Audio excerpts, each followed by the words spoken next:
Hey guys, we took a break from berry picking. I was just going to show you some of these berry picking things to show you this wonderful herb called self-heal or all heal, which we'll get to in a second. But here is a trailing blackberry, highly prized by Seattle fancy restaurants. This is a thimbleberry. It's kind of crushed, but look and see how beautiful it is. These are salmon berries of different colors, so it's just kind of neat. We have so many types of berries here in Washington State, and we can just go through the woods and eat them, and it's amazing. We don't even have to worry about ticks or anything. I'm gonna eat a thimbleberry. Well, a little bit sour. Okay, I'll put these aside for later, and let's talk about self-heal. So let's see if we can pick one of these. So we're in a patch of self-heal that goes, it's amazing. It goes all through this old logging road. And what you find about self-heal is that it grows on pathways that are disturbed. So whenever a plant goes on pathways that are disturbed, we always think that plant is trying to tell us to use it. And self-heal is very safe. It has really no contraindications. It's what they consider a mild remedy, but it has all of these different, as its name implies, self-heal, Prunella vulgaris. It has all of these different uses. So I'll get to those in a second. But this self-heal, this beautiful purple flower, it's in the mint family, and it's cooling, it's detoxifying. But I wanted to just say, right now, it's almost in full, it's going into seed, and it's gonna have these kind of brown seed pods. So maybe a couple weeks ago would have been a good time to show it, but you can just see we're in a sea of it here, of self-heal, or all heal, it's also called. So what do we use self-heal for? Self-heal has an affinity towards the liver, stomach, and blood. So liver, stomach, and blood. And it's been used since Greek times for helping to detoxify the body. It's got ursodiolic acid, which is really, really good for prevention of cancer. So it's got a bunch of constituents in it, chemical constituents that do specific things in the body. It helps heal boils and bruises and trauma to tissues. So it was juiced and it was applied topically to the skin.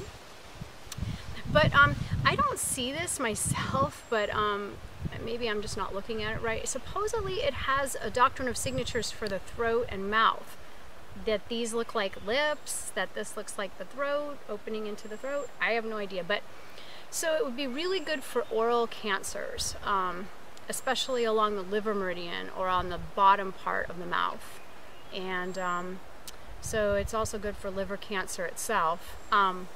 And so I haven't really used it for that, but I'm going to pick a bunch now, and I'm going to have it to use it as needed. It's the leaves that are used.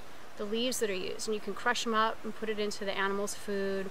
They're bitter, but they're no more bitter than, say, dandelion. We'll see. And when they're normally harvested, it's not in flower yet. So we're a little bit late here. Next year, you know, the thing about being an herbalist is if you mess up the timing, you have to wait till the next year. And I almost have to start writing things on calendars because to remember what to harvest when. But let's see how bitter it is. Maybe it's me, but I don't think it's bitter at all. So this dandelion right here is probably more bitter.